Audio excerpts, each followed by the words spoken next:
I'm Aaima. Yeah, we're going to be doing some individual pieces as well as a group piece. The group piece actually was written with my sister Aaima, but she's not joining us today, so that's you're close. So, So I'm just going to be performing two relatively short pieces. This first one is about, I guess, coming into womanhood. And the curtains lift from the window, drift outstretched, dancing across the floor like hands across a piano, just barely brushing keys, tracing lilting melody into the listening room. I take 3 steps and the breeze whispers her way into my hair.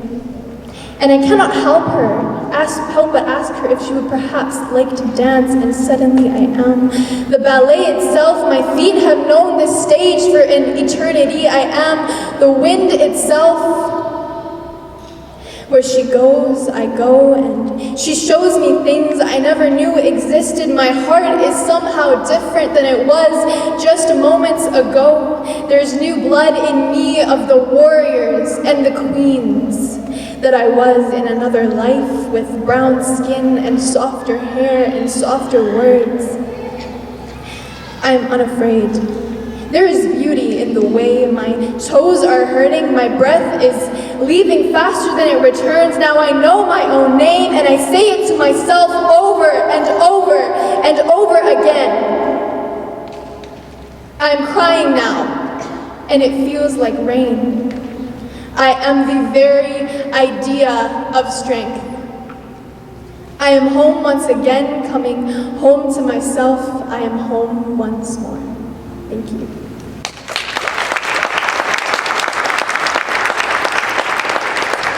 The second piece is about kind of being without the support that a lot of girls get, and still becoming the women that we are today. I'm sorry your mother was not as soft with you as she should have been. I'm sorry she never rocked you to sleep, never told you you look nice in that new shirt you bought. You hoped she would notice she loves the color blue. I'm sorry your father never taught you how to raise your voice against the things that hurt you most. He raised his own voice instead, but never once to tell you that he loves you. No one ever taught him how to say it. But look at you now. You are here and you are bold, full of this light, this love, this serenity. You built this within yourself. You are open and soft and a home for yourself the way no one else was. Tell yourself you are proud. You made it this far. And God, the way you will thrive. Thank you.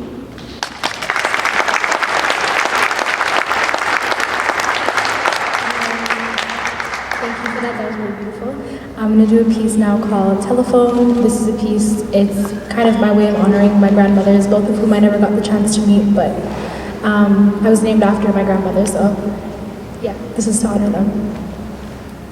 The year is 1991. Civil war breaks out in Somalia, and soon after, a bullet finds its way into Timiro, Shiqo, Sibriya. September 9th, 1997, and every day since it spares the rest. The year is 2002. I sit cross-legged on a colorful carpet adorned in a haphazard array of numbers and letters, and my first grade teacher announces the rules to a game called telephone.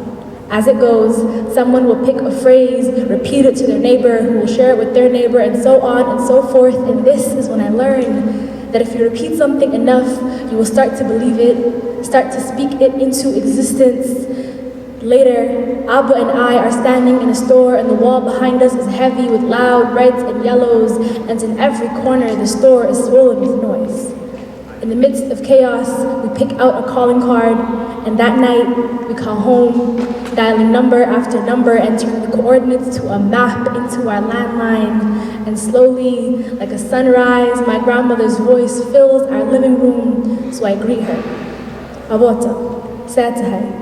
And she responds, Ayeyo, Awoto, Ayeyo, 2 words in Somali meaning grandmother, a difference in dialect, and at 5 years of age, one of many lessons in repetition You see, the beautiful thing about sunrises is they repeat themselves, without ever tiring, like the fourth ring on a telephone, like every time you miss the same bus, all lessons in repetition, and I have entered the same coordinates into our landline 1,000,000 times over. So when my grandmother's voice fills our living room, I'm sitting between her knees while she braids my hair and we listen to sounds of a familiar ocean. My parents come from 2 neighboring regions in Somalia. I am the line on a map holding 2 dialects together, repeating stories of home back to myself. The beautiful thing about sunrises is they repeat themselves, without ever tiring. So I will pick a phrase, repeat it back to the audience, repeat it back to the audience, repeat it back to the audience, speak it into existence, remind myself that I have met my grandmother at the start of every introduction, repeat it back to the audience, free our fingers from this telephone game, repeat it back to the audience until I don't need repetition to be heard anymore. Thank you.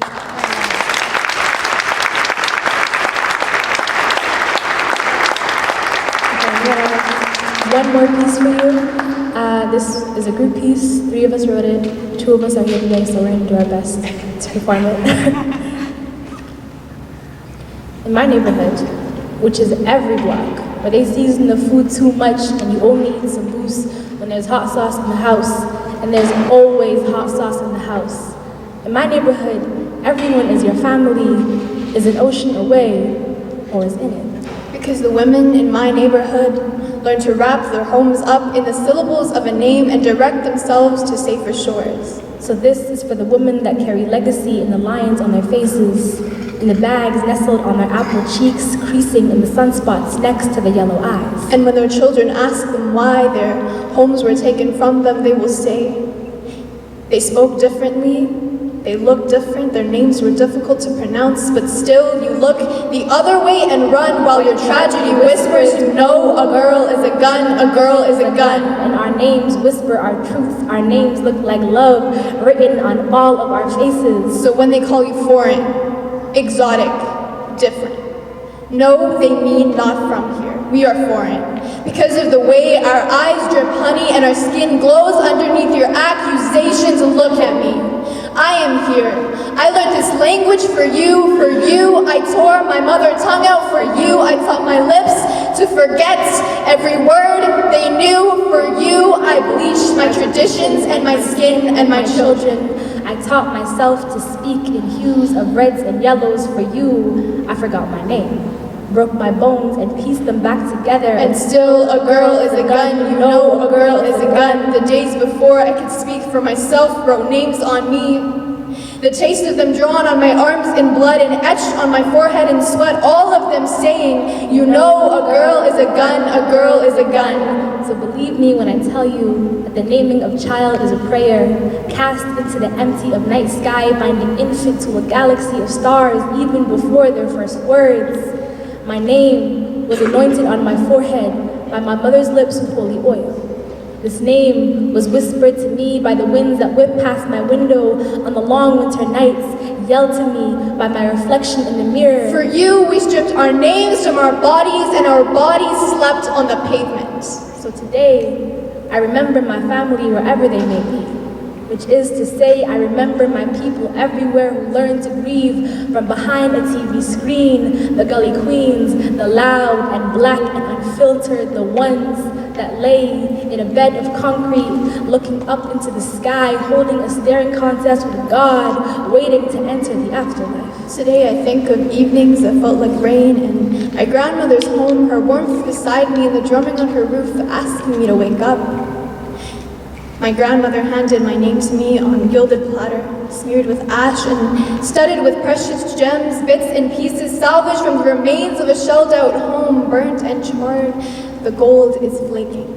But I dust it off, stand it on my mantelpiece, hoping that it brings my house closer to my home. Because my culture built a home in me, and here I am trying to build a home for myself, so I will say my name without teaching bone to twist itself, without bending over backwards or moving in reverse. I will say it the way my mother and her mother before her did, I will write myself into the margins of stories and still find family in every neighborhood filled with tourists and foreigners and immigrants. So when my children ask me why they tried to take our names from us, I will tell them, we look different. We spoke differently, our names were difficult for them to pronounce, and this has always been our war. Thank you.